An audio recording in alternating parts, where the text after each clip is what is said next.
রাধে রাধে বন্ধুরা, কেমন আছো সকলে? আশা করি সকলে অনেক অনেক ভালো আছো। আমি সুস্মিতা চলে এসেছি আবার একটা নতুন ব্লগ নিয়ে।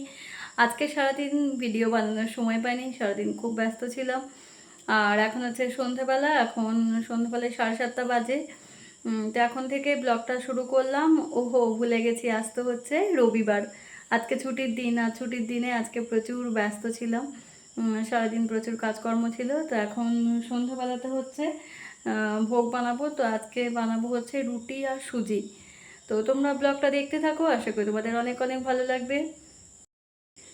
এই দেখো, এখানে সুজি বানানোর জন্য আমি এখানে নিয়ে নিয়েছি হাফ বাটির একটু বেশি সুজি, আর নিয়ে নিয়েছি দুধ, আর তার সাথে নিয়েছি কাজু, কিশমিশ, তেজপাতা আর ঘি। ঘি দিয়ে হচ্ছে সুজিটাকে ভাজবো। আর এদিকে হচ্ছে একটা কড়াই গরম করতে বসিয়ে দিয়েছি অলরেডি। এরপরে কড়াইতে ঘিটা দেব, দিয়ে সুজিটাকে ভালোভাবে ভাজবো। কড়াইতে গিয়ে দিলাম ঘি, ঘিটা গলে যাক। ঘিটা গলে গিয়েছে, আর এখন হচ্ছে কাজু বাদামগুলোকে একটু হালকা করে ভেজে নেব।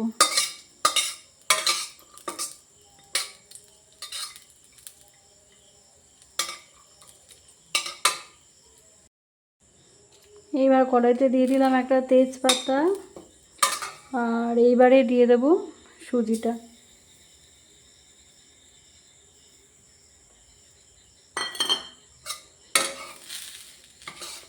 সুজিটাকে খুব ভালোভাবে ভাজা করে নেব, লাল করে সুজিটাকে ভেজে নিতে হবে। সুজি ভাজা ভালো না হলে এটা কাঁচা গন্ধ বেরোবে।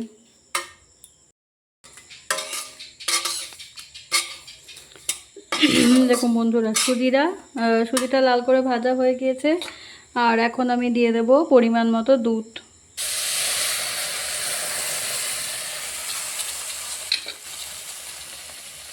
আর দিয়ে দেবো ভেজে রাখা কাজু কিশমিশটাকে।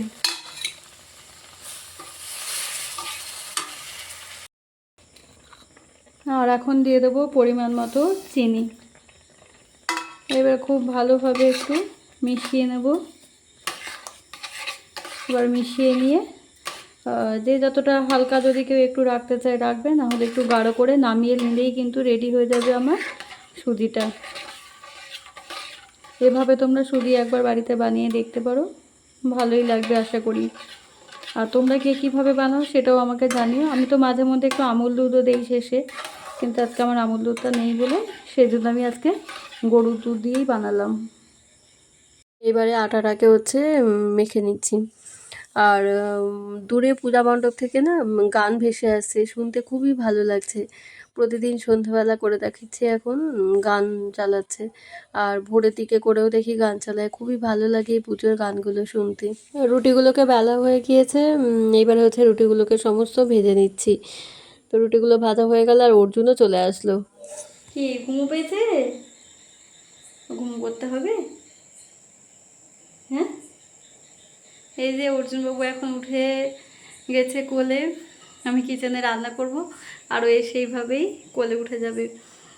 রান্না বান্না হয়ে গেছে, আর শেষে এখন হচ্ছে দুধটাকে গরম করতে বসিয়েছি। একটু পনির বানাবো, সেই জন্য ছানাটা বানিয়ে পনিরটা বানালেই আজকের মতো বন্ধ। এই যে এখন হচ্ছে রাতে প্রসাদ পাচ্ছি, রুটি আর বাঁধাকপির তরকারি ছিল সেটা সাথে নিয়ে নিয়েছি, আর সুজি। আর তার সাথে বসে বসে মা আর আমি দুজন মিলে একটা ভিডিও দেখছি। তো যাই হোক, তারপরে হচ্ছে অনেক বাসনপত্র ছিল। প্রসাদ পাওয়ার পরে সেই বাসনপত্রগুলোকে সমস্ত ধুয়ে মুছে পরিষ্কার করে রাখলাম। আর আজকে তো অনেকটাই রাত হয়ে গিয়েছে, ঘুমও পাচ্ছে, ঘুমিয়ে পড়বো। তো ব্লগটা আজকে এখানেই শেষ করে দিচ্ছি। কেমন লাগলো ব্লগটা সেটা তোমরা অবশ্যই কমেন্ট করে জানিও। আর যারা ফেসবুক পেজ থেকে দেখছো তারা আমার পেজটাকে ফলো করে দিও, আর যারা ইউটিউব থেকে দেখছো তারা অবশ্যই কিন্তু আমার চ্যানেলটাকে সাবস্ক্রাইব করে দিও। দেখা হবে আবার নতুন একটা ব্লগে, ততক্ষণ পর্যন্ত সকলে ভালো থেকো, টাটা, বাই।